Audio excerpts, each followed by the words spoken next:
गांव junction, sports junction जो हमारा खास प्रोग्राम है, उन दोनों के बीच में आप ये पाएंगे कि ये गांव में ही एक टूर्नामेंट होता है, ग्रामीण प्रीमियर लीग। तो हम यहाँ पे जगतपुर में खड़े हैं, हमारे साथ निखिल जी हैं और उनके कुछ सहयोगी लोग हैं जो इस लीग को कराते हैं। इस लीग की खासियत यह है कि ग्रामीण के स्तर पर वाराणसी में इससे बड़ा लीग मुझे तो नहीं लगता एक पत्रकार के रूप में होता होगा, मुझे तो नहीं लगता कि होता है। बहुत ही भव्य लीग है। आप दूर दूर तक पहले दिखाइए इस लीग के बारे में, बैनर को दिखाइए और लगातार एक भव्य आयोजन यहाँ पे होता है।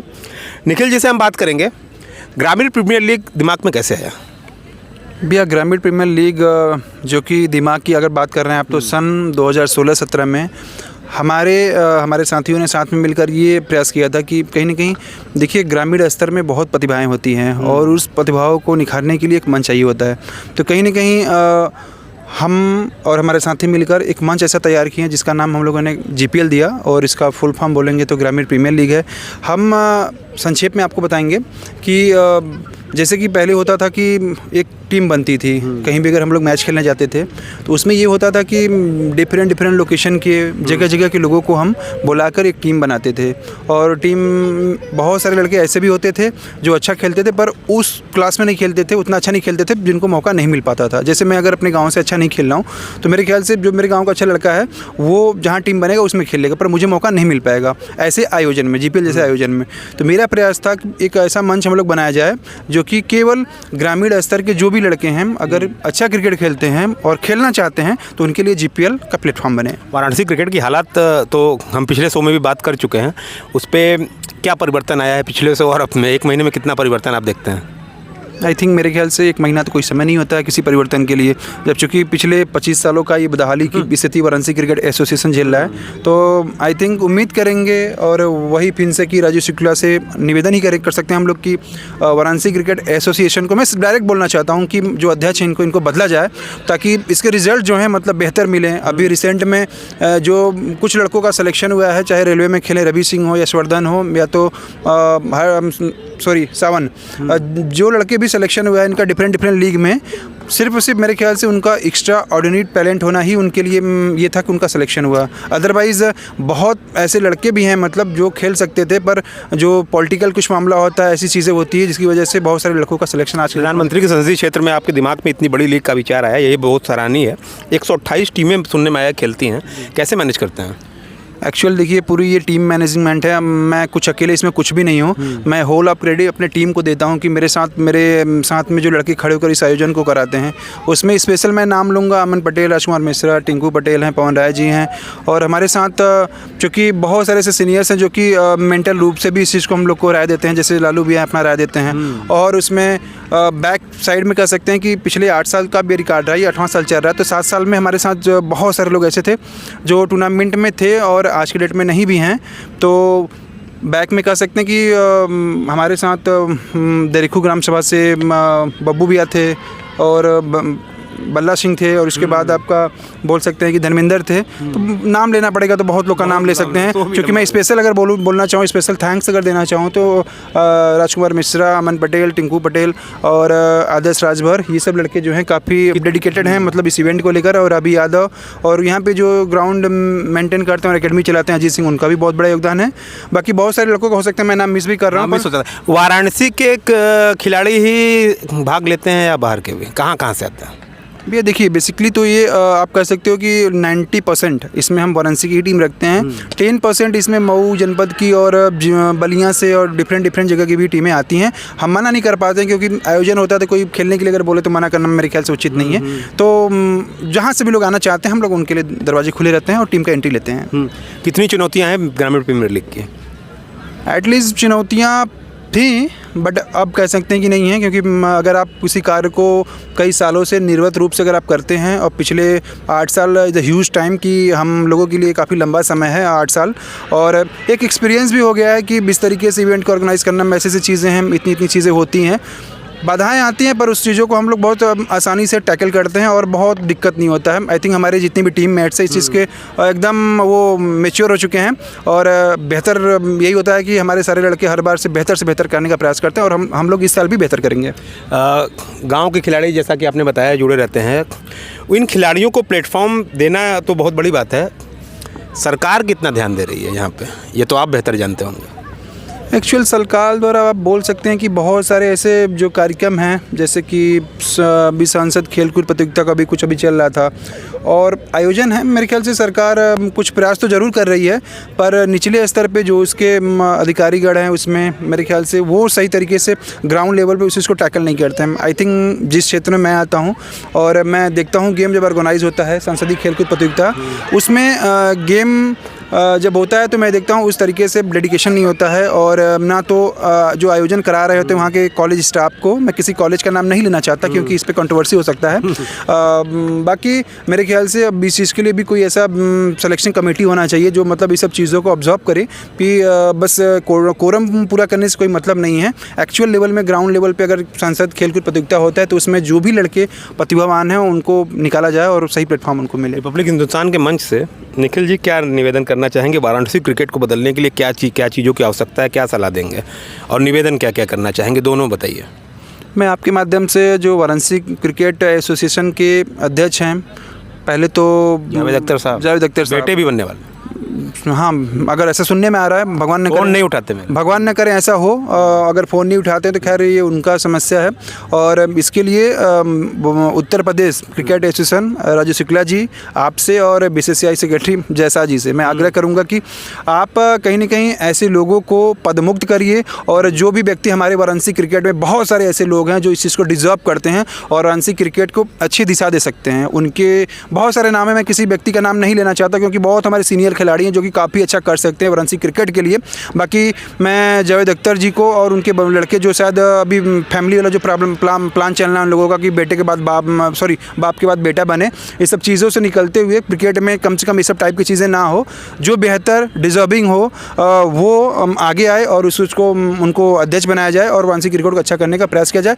बाकी निवेदन यही रहेगा, जावेद अख्तर को हटाया जाए और किसी नए व्यक्ति को वाराणसी क्रिकेट एसोसिएशन का अध्यक्ष बनाया जाए। मैं निखिल सिंह बीसीसीआई अध्यक्ष जयसा जी से और उत्तर प्रदेश क्रिकेट एसोसिएशन राजीव शुक्ला जी से यही आग्रह करूंगा कि जल्द से जल्द जावेद अख्तर जी को उनसे पदमुक्त किया जाए। मैं जब आ रहा था तो मैंने सोचा आप क्रिकेट बहुत अच्छे समीक्षक भी हैं। अश्विन का संन्यास, आंसुओं के साथ अश्विन गाबा से चेन्नई पहुँचे, क्या कहेंगे इतने बड़े खिलाड़ी का? सचिन के बाद मुझे तो याद नहीं है कोई इतना बड़ा वो मिला हो, किसी को सम्मान मिला हो। हमारे बड़े खिलाड़ियों के साथ विषय इतना अन्याय क्यों करता है? ये तो बहुत बड़ा क्वेश्चन आपका है। मतलब मैं इस पे यही बोल सकता हूँ अपना बताइए आप सचिन के बाद कोई एक ऐसा खिलाड़ी जिसको सम्मान विदा किया हो? एक्चुअल बिल्कुल आप सही बोल रहे हैं क्योंकि कहीं ना कहीं हम लोग भी एज ए क्रिकेटर इस चीज़ को अगर ऑब्जर्व करें महसूस करते हैं कि कोई खिलाड़ी डिज़र्व करता है एक फेयरवेल बहुत ही अच्छा। और क्योंकि कहीं ना कहीं अश्विन हमारे यहाँ इंडिया में जो कि टॉप लीडर स्पिन में आप स्पिन विकेट टेकर में मेरे ख्याल से हरभजन सिंह और आर अश्विन ये दो बेस्ट रहे। हरभजन के बाद उन्होंने ही बागडोर संभाली है स्पिन की। जी बिल्कुल। और दूसरी चीज़ आप ये देखिए, रोहित शर्मा से कहा अश्विन ने कि मैं प्लेइंग 11 में हूँ कि नहीं, तो रोहित शर्मा ने कहा कि नहीं। 24 घंटे के अंदर गाबा से अश्विन का चेन्नई आना एक सवाल खड़े करता है। 2 दिन बाद भी आ सकते थे, इतनी जल्दी तो मुझे नहीं लगा कि कोई इतनी जल्दी में आ गया हो। ये एक नाराज़गी है। हाँ बिल्कुल। पापा ने भी आरोप लगाया उनके, अभी ब्रेकिंग है शाम की सुबह की। अच्छा, चूँकि मैं देखिए अभी शाम न्यूज़ इस नहीं देख पाया, लेकिन मैं यही बोलूँगा कि यार अगर कोई व्यक्ति अगर कंट्री को एक मैच भी सॉल्व किया तो मेरे ख्याल से वो अच्छे फेयरवेल के लिए डिजर्व करता है। 537 wicket 537 wicket. R Ashwin the most beautiful spinner of India cricket. बाकी मेरे ख्याल से बैट्समैन बिल्कुल एज ए बैट्समैन उन्होंने काफ़ी रन किए हुए, मतलब जब कह सकते हो आपकी अच्छे ऑलराउंडर भी आर अश्विन थे और उनको एक अच्छा फेयरवेल मिलना चाहिए था, अच्छा संन्यास मिलना चाहिए था। बाकी यही दुर्भाग्य कि देखिए ना, आप स्पोर्ट्स में अपने जो आपका गेम होता है, जो जर्नी होता है, जो आप अपने कंट्री को सॉल्व करते हो, उसमें आप अपना 100% देते हो कंट्री के लिए, अपने गेम के लिए। लेकिन जब बात आती है कि व्यक्ति एक एज के बाद सबको संन्यास लेना होता है, तो कहीं ना कहीं व्यक्ति डिजर्व करता है कि एक अच्छे फेयरवेल के लिए, अच्छे संन्यास के लिए। अगर उसको न मिले तो कहीं ना कहीं ये दुर्भाग्य है। और मैं आगे आने वाले समय में उम्मीद करूंगा कि बीसीसीआई के जो भी लोग हैं थोड़ा सा इस चीज़ पे ध्यान दें, जो व्यक्ति 537 विकेट लिया है उससे अच्छे फेयरवेल मिलना। मैं आ रहा था तो लोगों ने कहा कि निखिल जी से एक सवाल पूछेगा। सवाल ये था कि लड़कों के लिए तो आप इतना कुछ कर रहे हैं, इतना लड़कियों के लिए कब करेंगे? उनके लिए भी तो कुछ लीग होना चाहिए, उनके क्रिकेट को बढ़ावा भी तो देना चाहिए। हाँ बिल्कुल, आई होप कि हम लोग भी इस चीज़ को जल्द करेंगे। बाकी लड़कियों के लिए देखिए, आप काम करते हैं तो आपसे अपेक्षाएं भी ज़्यादा है। हाँ बिल्कुल, होनी भी चाहिए। और हम उम्मीद करेंगे कि हम लोग जल्द से जल्द मतलब लड़कियों के लिए भी कोई क्रिकेट का आयोजन करें। चूँकि आयोजन की बात आप करते हैं तो हम लोग लड़कियों के लिए एथलीट में जो बच्चियों का भी दौड़ होता है उसको हम लोग ऑर्गेनाइज करते हैं, कबड्डी ऑर्गेनाइज करते हैं। अच्छा। हाँ बिल्कुल करते हैं। और बाकी कबड्डी भी आप लोग का कुछ लीग होता है? हाँ, GPL प्रो कबड्डी लीग होता है। अभी जब होगा तो ज़रूर हम आपके माध्यम से भी इसको कवर करने के लिए आपको भी बोलेंगे।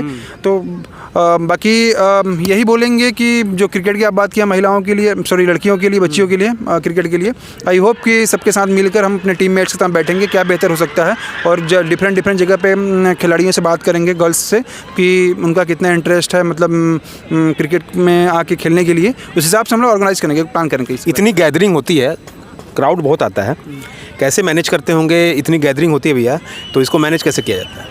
भैया यहाँ पे मैनेज के लिए करे हमारे सारे छोटे भाई बड़े भाई, सारे कमेटी के भाई, छोटे भाई बड़े भाई मिलके सारे लोग मैनेज करते हैं उसको। बहुत दर्शक आते होंगे, कितने मैच गए हैं अभी तक? मैंने मैच फाइनल वाले दिन भाई साहब यहाँ पे कम से कम 15 से 20 हज़ार। 20,000? आप लोग तो वोट बैंक है सरकार के। 20,000 नहीं, वोट बैंक हम लोग अपने आप को नहीं समझते। हम लोग जो जिस चीज़ को अच्छे से कर रहे हैं वही करना है हम लोग को, क्योंकि एक अच्छा आयोजन दे रहे हैं तो हम लोग चाहेंगे कि GPL को और बेहतर किया जाए। बाकी वोट बैंक की राजनीति GPL के माध्यम से कोई खिलाड़ी जो बहुत अच्छे स्तर पे अब निकले हो GPL के माध्यम से ही चमक के? GPL में खेलने वाले क्रिकेटर के तौर पे आप बोल सकते हैं कि जो खिलाड़ी कुछ खेला हो तो कहीं ना कहीं देखिए वो तो पहले से ही खेल रहा था। अच्छा, पहले से। हाँ, भास्कर मणि तिवारी कह सकते हैं कि अंडर 19 यूपी से खेले हैं, लेकिन वो पहले से खेलते थे और GPL में भी पार्टिसिपेट करते थे। तो बहुत अधिक सफलता का देखिए मेन उद्देश्य GPL का ये था, मैं आपको बता देना क्लियर करूँगा एक बार, कि जो भी प्रतिभावान खिलाड़ी हों, यंग हो, युवा लड़के हों, भाग लें और कहीं ना कहीं इस क्रिकेट से अपने आप को प्रमोट करके ड्यूज बॉल में जाएँ और कल को रणजी ट्रॉफी खेलें, IPL खेलें, इंडिया खेलें। ये मकसद हमारा है। मतलब आखिरी सवाल, इतने बड़े कार्यक्रम को तो करा ही रहे हैं, सबसे बड़ा सवाल ये है कि कितनी आर्थिक समस्याएं आती हैं? क्योंकि जो कराना चाहते हैं उन्हें क्या मैसेज देंगे, कैसे कराएं? जो लोग और भी कराना चाहें, और भी गाँव में ऐसे टूर्नामेंट होने चाहिए, तो उनके लिए क्या एक मैसेज देंगे? एक्चुअल देखिए कोई भी इवेंट्स हो उसके लिए आर्थिक बहुत बड़ा एक मैटर होता है, आर्थिक समस्या मतलब। और फाइनेंशियल चीज़ों के बिना कोई चीज़ आप प्लान नहीं कर पाओगे, क्योंकि तमाम चीज़ों के लिए देखिए जो प्राइज़ आप उसका रखे हैं, प्राइज़ क्या देना आपको, उसके बाद आपका जो आयोजन समिति होता है, बहुत सारी ऐसे एक्सपेंसेस होती हैं जो आपको डिटेल में सबको बोलना मेरे ख्याल से उचित नहीं है। बाकी और बात करते हैं आपकी कहीं और पे आयोजन के लिए, तो मैं देखिए लोगों से यही बोल सकता हूँ कि अच्छे लोग बुरे लोग दुनिया में दोनों लोग पड़े हैं, तो अच्छे लोग को साथ में लीजिए और जहाँ पर भी हो सके खेल को आयोजन करने के लिए प्रयास करिए। अच्छे लोग ऑटोमेटिकली आपसे जुड़ेंगे और बुरे लोग केवल कंट्रोवर्सी करेंगे, तमाम चीज़ें की क्रिटिसिज्म आप पे करेंगे। बाकी खेल के लिए आप बहुत ऐसे लोग हैं जो आपके साथ जुड़कर उसमें भाग लेंगे।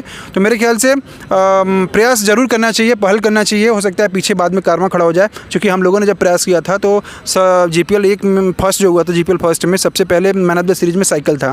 तो साइकिल से शुरू करके बुलेट तक आ गए थे। नहीं, हम लोगों ने कार तक इनाम में दिया हुआ है। रेनाल्ड की क्विट कार भी हम लोगों ने इनाम में दिया हुआ है।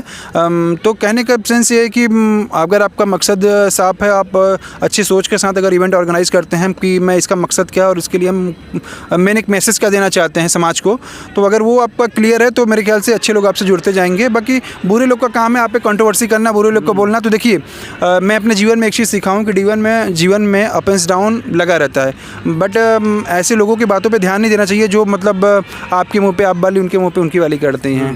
तो बहुत बोलते हैं अच्छा राजनीति में भी आ जाइए। हाँ बिल्कुल बिल्कुल। तो बट इन सब चीज़ों पे बहुत विशेष ध्यान नहीं देना चाहिए, आपको अपने कामों पे विशेष ध्यान दीजिए। बाकी ऐसे लोगों पे देखिए उनका काम ही वही है, उनको उसी के लिए अगर वो नहीं करेंगे तो शायद उनके लिए टाइम नहीं कट पाएगा, तो उनको करने दीजिए उनका काम। बाकी हमारा काम जो है ट्रोलर्स। ओके बिल्कुल बिल्कुल, श्योर। तो ये थे हमारे निखिल जी, और दूर दूर तक आप दिखाइए, मैच इनका चल रहा है और लगातार क्राउड आता रहता है यहाँ पे। जैसे जैसे एक ग्रामीण प्रीमियर लीग की हम कवरेज करते रहेंगे और महत्वपूर्ण मैचों में हम यहाँ पे अपनी उपस्थिति दर्ज कराएंगे। निखिल जी हमारे साथ थे, उनके सहयोगी थे। रिपब्लिक हिंदुस्तान के लिए जितेंद्र यादव, धन्यवाद।